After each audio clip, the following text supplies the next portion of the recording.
Selamat datang di channel ini, jangan lupa subscribe, like dan share videonya, terima kasih. Bab 913 Sumsum Kayu Haus Darah.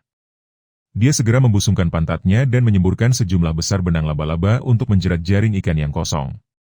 Kemudian, dengan 8 kaki yang merayap, mereka dengan mudah menyeret kembali jaring ikan yang kosong itu. Void Spider mampu menyeret bahkan istana kematian. Bagaimana mungkin benua di hadapan kita ini mampu menandinginya? Bumi yang menggeliat selebar 100 kaki itu bergejolak seperti air mendidih, tetapi pada akhirnya tidak mampu menahan kekuatan laba-laba Void. Anjing jahat itu berhasil diseret dari tanah. Pada saat itu, anjing jahat itu menangis terseduh-seduh. "Tuanku, aku adalah anjingmu dalam hidup dan mati. Aku akan mengikutimu seumur hidupku." Ia mengira dirinya akan mati, tetapi secara tak terduga, Yao Qingyu menyelamatkannya dengan segala cara. Rasa terima kasih Yao Qingyu tidak pernah cukup, bahkan mustahil untuk dilunasi. Namun, tepat ketika anjing jahat itu mengira dirinya telah selamat, bumi di bawahnya, melihat mangsanya lolos, menjadi sangat marah. Ia mengeluarkan raungan buas, lalu melompat dari tanah, berubah menjadi tangan raksasa setinggi 100 kaki, yang dengan ganas mencengkeram anjing jahat itu. Anjing ganas itu ketakutan dan mengeluarkan serangkaian lolongan panik. Yao Qingyu akhirnya mengerti. Jadi, itu dia, itu adalah Sumsum Kayu Haus Darah. Anjing jahat itu panik saat mendengar nama itu, kedengarannya bahkan lebih buruk daripada nama anjing jahat yang disematkan padanya. "Tuan, apakah mudah untuk menanganinya?" tanya anjing jahat itu dengan cemas. Yao Qingyu menggelengkan kepalanya, itu adalah saripati yang lahir dari pohon suci, tetapi seiring waktu dirasuki oleh roh jahat dan berubah menjadi makhluk haus darah. Dilindungi oleh pohon suci, ia tidak takut akan serangan dari benda-benda yang biasa, juga tidak takut akan kekuatan dan mantra gaib. Terlebih lagi, ia dapat mengerahkan kekuatan seluruh benua. Bahkan Sang Maha Pencipta pun akan tak berdaya melawannya. Inilah mengapa material langka dan berharga di benua ini tetap utuh, tak tersentuh oleh siapapun. Selain 5 tanda pembusukan, hampir tidak ada yang bisa menjamin bahwa mereka dapat lolos dari Sumsum Kayu Haus Darah. Melihat Void Spider di tangannya, Yao Qingyu diam-diam merasa beruntung. Untungnya, ada seekor anjing yang berperan sebagai penunjuk jalan. Jika tidak, dia akan terjerat dalam masalah ini, dan bahkan Void Spider pun tidak akan berguna. Pada saat itu, anjing jahat itu panik. Ia merasakan banyak sekali mulut kecil yang mencabik-cabik kepalanya dan melahap sari kehidupannya. "Tuan, tolong selamatkan saya.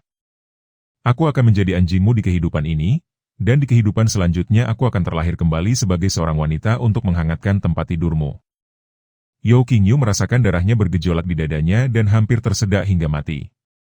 Apakah mereka mencoba meniru roh ular berusia 1000 tahun yang membalas budi? Dia menatap Bloodthirsty Wood Marrow, mengelus dagunya, dan berkata, "Jika itu terjadi sebelumnya, aku benar-benar tidak akan bisa berbuat apa-apa, tapi sekarang." Dia segera mengangkat tangannya dan meraih, lalu seekor naga hijau kecil berlari keluar dari dalam. Ia memegang perutnya yang keroncongan dan berputar-putar mencari makanan. Ketika melihat jari-jari kaki Yao Qingyu, ia melompat dan membuka mulut kecilnya untuk menggigit. Seberapa lapar mereka? Yao Qingyu dengan perasaan bersalah menggeser kakinya menjauh. Dia telah berjanji untuk membuat ramuan untuk naga biru kecil, tetapi setelah membuat ramuan tersebut, dia ditarik ke dalam pelukan lembut oleh Nangong Yun dan Xia Yuxian. Naga hijau kecil telah kelaparan hingga saat ini. "Sayang sekali, kecantikan telah merusakku." Dia dengan cepat menunjuk ke Bloodthirsty Wood Marrow dan berkata, "Aku telah menyiapkan pesta untukmu." Naga hijau kecil itu menoleh dan matanya langsung berbinar. Intisari dari Bloodthirsty Wood Pulp adalah sari-sari yang lahir dari pohon ilahi, jauh lebih berharga daripada harta karun alam yang langka dan berharga sekalipun. Bahkan, pil ini sebanding dengan sebagian besar pil spiritual tingkat 6. Ia segera menerkamnya sambil melolong, berbaring di atas Bloodthirsty Wood Marrow setinggi 100 kaki, dan mulai menggerogotinya. Awalnya, Bloodthirsty Wood Marrow sangat marah. Ia memisahkan satu jarinya dan membungkus naga hijau kecil itu di dalamnya, mencoba menyegelnya di dalam. Jantung Yao Qingyu juga berdebar kencang, siap mengaktifkan jaring ikan Void kapan saja untuk menariknya kembali. Tanpa diduga, naga hijau kecil itu terbungkus dalam sumsum kayu yang haus darah, dan seperti tikus yang jatuh ke dalam tong minyak, ia terus mengunyah dengan mulut kecilnya. Di sisi lain, Bloodthirsty Wood Marrow juga menggerogoti naga azur kecil itu, tetapi sisiknya tak dapat dihancurkan. Yang terdengar hanyalah suara derit gigi yang menggesek logam, tetapi naga azur kecil itu sama sekali tidak terluka. Keduanya saling menggigit, dan tak lama kemudian, naga hijau kecil itu telah menggigit hingga putus jari yang menutupinya. Namun ia masih belum puas, jadi ia menahan jarinya dan terus menggerogoti, dan kecepatan menggerogotinya semakin cepat. Jari-jarinya menghilang dengan kecepatan yang terlihat oleh mata telanjang. Bloodthirsty Woodmarrow akhirnya panik, buru-buru membuang anjing jahat itu dan mengguncangnya dengan keras. Namun cakar naga hijau kecil itu mencengkeram erat jari-jari. Sekuat apapun Anda menggoyangkannya, ia tidak mau lepas, dan terus menggigitnya. Melihat ini, Bloodthirsty Woodmarrow menjadi marah. Ia meremas naga hijau kecil itu dengan kelima jarinya, mencoba menghancurkannya, tetapi naga hijau kecil itu terlalu keras dan ia tidak bisa berbuat apa-apa. Kini, Bloodthirsty Woodmarrow akhirnya menyadari bahwa ia telah bertemu dengan musuh bebuyutannya. Mereka segera berbalik dan berlari menuju daratan utama, mencoba memobilisasi pasukan daratan untuk menghadapi naga hijau kecil itu. Bagaimana mungkin Yao Qingyu membiarkannya lolos begitu saja? Karena kau sudah berhasil melarikan diri dari daratan utama, jangan kembali. Dia mengaktifkan Void God Spider sekali lagi. Yang terakhir mengangkat bagian belakang tubuhnya, menyemburkan sejumlah besar benang laba-laba untuk menjerat Bloodthirsty Woodmarrow, lalu menyeretnya menjauh dari benua itu. Bloodthirsty Woodmarrow meronta-ronta ketakutan, tetapi sia-sia, dan akhirnya dipaksa diseret ke hadapan Void God Spider. Laba-laba Void berbalik dan mengelilingi sumsum kayu haus darah, melilitkan sutra laba-labanya di tubuh makhluk itu. Seolah menyadari apa yang akan terjadi, Bloodthirsty Woodmarrow meraung ke langit dan meronta-ronta dengan panik. Tapi itu tidak mengubah apapun. Tak lama kemudian, labu kayu yang haus darah itu terjerat oleh benang laba-laba menjadi pangsit besar. Ia dengan senang hati berbaring di atasnya, menghisap makanannya, sementara naga hijau kecil di dalamnya semakin menikmati makanannya. Yao Qingyu terkejut, aku hampir lupa, laba-laba Dewa Void ternyata adalah laba-laba, dan berburu adalah bakatnya. Hewan ini tidak hanya kuat dan mampu menyeret mangsanya. Dengan begitu, dia merasa benar-benar tenang dan melemparkan sumsum kayu haus darah ke dalam lukisan pemandangan megah. Ini adalah potongan besar bubur kayu haus darah, cukup untuk memberi makan kedua makhluk kecil itu untuk sementara waktu. Setelah mengatasi ancaman dari daratan utama, Yao Qingyu mengambil kembali jaring ikan Void dan melepaskan anjing jahat itu. Sambil menepuk kepalanya, Yao Qingyu berkata, bagaimana bisa kau begitu ceroboh? Aku jelas-jelas melepaskanmu, tapi jika kau mati, orang-orang yang tidak tahu situasinya akan mengira aku melepaskan si rambut merah. Apakah kamu akan pergi sekarang atau tidak? Anjing jahat itu meraung-raung kesakitan, menggelengkan kepalanya dan berkata, wah, aku tidak akan pergi. Tempat duduk santai terlalu berbahaya, sebaiknya aku kembali dan tinggal di sana saja. Tolong lepaskan saya saat kita sampai di tempat yang aman. Setelah mengatakan itu, dia kembali masuk ke dalam kuali hitam. Yao Qingyu mengangkat bahu, menempelkan segel petir ke kuali hitam, dan bergumam tanpa daya. Tidak ada yang bisa kita lakukan, kita tidak bisa menyingkirkan mereka apapun yang kita coba. Singkirkan kuali hitam itu. Dia memandang benua yang terbelah di hadapannya, meraih labu hijau itu, dan terbang menuju arah yang ditunjuk oleh mulut panci tersebut. Pada saat yang sama, gadis jahat dan wanita cantik nan anggun yang bertengkar di kejauhan tiba-tiba berhenti, dan keduanya menatap ke arah daratan. Wanita yang anggun dan cantik itu mengerutkan kening dan berkata dengan suara berat, wahai anak perempuan yang durhaka, apakah kau telah mengatur perjodohan untuk orang lain? Dia menyadari bahwa dia mungkin telah terjebak dalam taktik pengalihan perhatian. Wanita yang tidak patuh itu menjawab dengan dingin, apakah saya perlu bertindak secara sembunyi-sembunyi? Wanita yang anggun dan cantik itu mengangguk sedikit. Itu benar. Meskipun gadis jahat itu mendominasi dan tidak masuk akal, dia selalu jujur dan tidak menyukai permainan tipu daya dan rencana jahat. Setelah berpikir sejenak, wanita yang anggun dan cantik itu berkata, siapa peduli siapa dia? Aku akan membunuhmu duluan. Bagaimanapun juga, dengan adanya sumsum kayu yang haus darah itu, bahkan para yang mulia agung dari 5 tanda kehancuran langit dan manusia pun tidak dapat bertahan lama di dalam. Apalagi mencoba mengambil sumber air suci itu. Bab 914 Kekacauan Air Ilahi. HMPH, menghancurkanku? Kau sungguh kurang ajar, kata wanita jahat itu dengan nada menghina. Mata wanita yang anggun dan cantik itu menajam, tentu saja aku tidak bisa melakukannya sendiri, tapi bagaimana jika kita menambah 1 orang lagi? Ekspresi gadis jahat itu sedikit berubah. Tiba-tiba, aura kekuatan tertinggi yang menakutkan menyelimuti dunia ini. Segera setelah itu, sebuah wilayah luas memancar keluar tanpa peringatan. Gadis jahat itu tiba-tiba kehilangan kesadaran, pikirannya menjadi kosong sepenuhnya. Dia segera menyadari apa artinya dan berseru dengan terkejut, itu adalah alam kelupaan dari makhluk tertinggi kebebasan. Namun, hasil pertarungan antara para master dapat ditentukan dalam sekejap, apalagi ketika dia menghadapi dua makhluk tertinggi sekaligus. Saat ia sadar kembali, wanita yang anggun dan cantik itu telah meninju dadanya hingga hancur, menghancurkan jantungnya. Pada saat yang sama, kekuatan yang mendominasi memasuki tubuh wanita jahat itu, dengan maksud untuk lebih menghancurkan bentuk fisiknya. Ekspresi gadis itu berubah drastis, matanya berkilat dengan cahaya yang mengerikan. Pergi. Gelombang hitam besar menyebar keluar. Ekspresi wanita yang anggun dan cantik itu berubah, dan dia dengan tegas melangkah mundur untuk berdiri di samping seorang pria parubaya tampan yang mengenakan jubah emas muda. Dia tak lain adalah Sang Maha Pencipta Kebebasan. Suami dan istri itu bergabung, masing-masing melepaskan kekuatan dari wilayah kekuasaan mereka. Ketiga kekuatan itu bertabrakan di udara, melepaskan gelombang kejut mengerikan yang mampu menghancurkan galaksi. Meteorit meledak dan hancur berkeping-keping, menciptakan atmosfer yang kacau dan bergejolak. Ketika keadaan sudah aman, wanita yang anggun dan cantik itu melihat sekeliling dan mendapati bahwa gadis jahat itu tidak terlihat dimanapun. Dia masih punya kekuatan untuk melarikan diri, seru wanita yang anggun dan cantik itu dengan terkejut. Tidak heran dia adalah anak perempuan durhaka pertama yang lahir dari Dewi Istana Misterius. Tapi dia terluka parah, kemana dia bisa lari?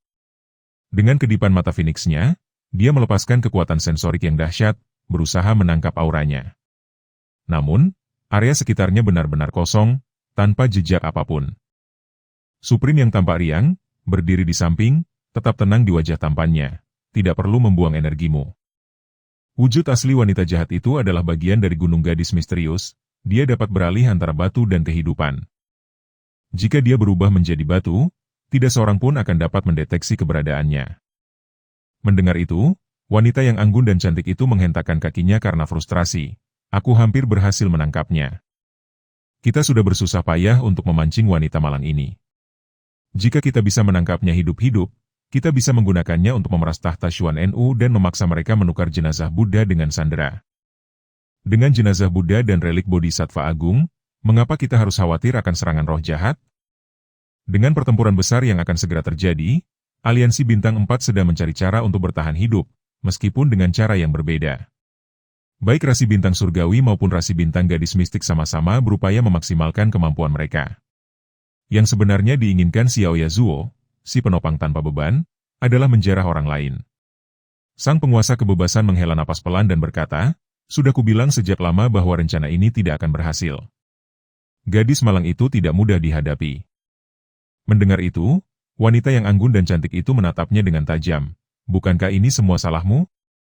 Jangan kira aku tidak tahu kau menyimpan pikiran yang tidak pantas tentang gadis surgawi dan gadis jahat itu.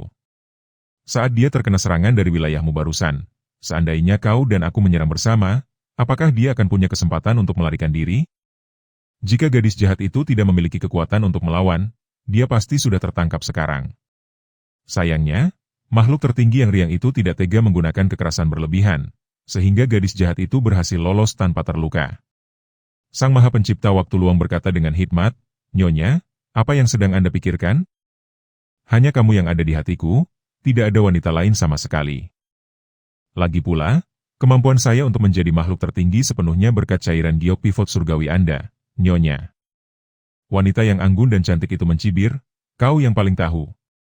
Tanpa aku, Diei, kau pasti sudah mati dalam pertempuran kuil tiangan 800 tahun yang lalu, apalagi mencapai alam tertinggi. Ternyata Butterfly Supreme adalah penguasa sejati dari kursi santai. Di masa mudanya, ia memasuki alam tertinggi melalui kesempatan luar biasa saat menjelajah melampaui alam tersebut, dan ia membimbing Supreme yang tampan dan berbakat, membantunya menjadi penguasa baru tahta bebas dan tak terkekang. Pada kenyataannya, makhluk tertinggi yang riang itu menuruti setiap perintahnya. Setidaknya secara kasat mata, memang demikian adanya. Mari kita kembali dulu dan membahas ini lebih lanjut, kata jubah kupu-kupu agung dengan kesal. Sang guru agung yang riang mengangguk dan berjalan pergi berdampingan dengannya. Saat melewati benua yang hancur itu, ia meliriknya dari sudut matanya. sebuah makna mendalam terpancar dari matanya. Pada saat itu, mengikuti petunjuk labu hijau, Yao Qingyu tiba di jantung benua. Ini adalah cekungan yang terendam, tetapi vegetasi di dalamnya sangat tinggi. Pohon poplar biasa yang biasanya hanya setinggi beberapa puluh kaki telah tumbuh hingga setinggi 100 kaki, menjulang megah dan spektakuler. Sulur-sulur yang melilitnya memiliki ketebalan beberapa meter, dan dari kejauhan, tampak seperti ular piton raksasa yang bisa menelan langit. Buah rohani dalam bejana itu juga luar biasa besar. Buah rohani yang di dunia luar seukuran kepalan tangan, di sini tumbuh sebesar gubuk beratap jerami. Yao Qingyu tampak terkejut. Tidak heran tempat ini dapat menumbuhkan kesempatan untuk menjadi kultivator Naschen Soul. Tempat ini memang luar biasa. Apakah masalahnya terletak pada tanahnya?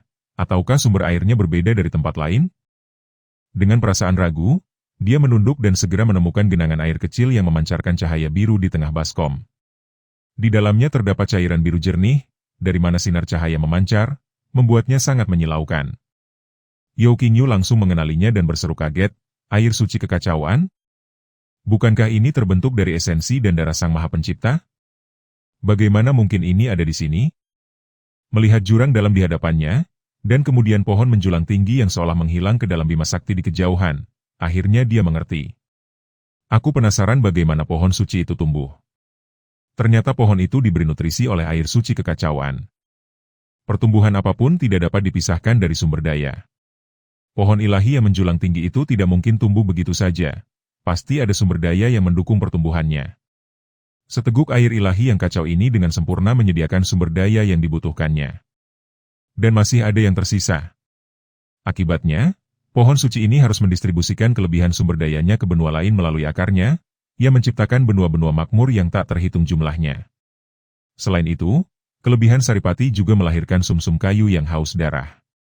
Sumber dari segala sesuatu terletak pada air ilahi purba ini. Tatapan Yao Qingyu sangat tajam. Bahkan bagi kaisar-kaisar agung di alam semesta, air ilahi kekacauan adalah harta karun yang sulit didapatkan.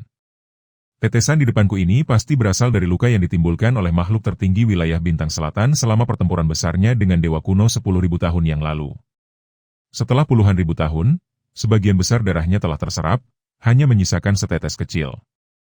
Namun bagi Yao Qingyu, air suci kekacauan ini bisa melakukan banyak hal. Namun, air suci kekacauan tidak mudah diperoleh. Ini terbentuk dari esensi dan darah penguasa alam semesta, dan bahkan lebih berbahaya daripada hukum kaisar kematian. Inilah mengapa benda itu telah ada begitu lama tanpa ada yang menyentuhnya. Namun, hal itu bukan tidak mungkin bagi Yao Qingyu. Karena hal itu dapat menyeret seluruh benua ke dalam lukisan lanskap yang megah. Satu-satunya kekhawatiran adalah pohon keramat ini pasti akan memberontak. Kecuali, bawalah bersamamu. Namun, lukisan pemandangan yang megah itu tidak mungkin memuat pohon suci sebesar itu.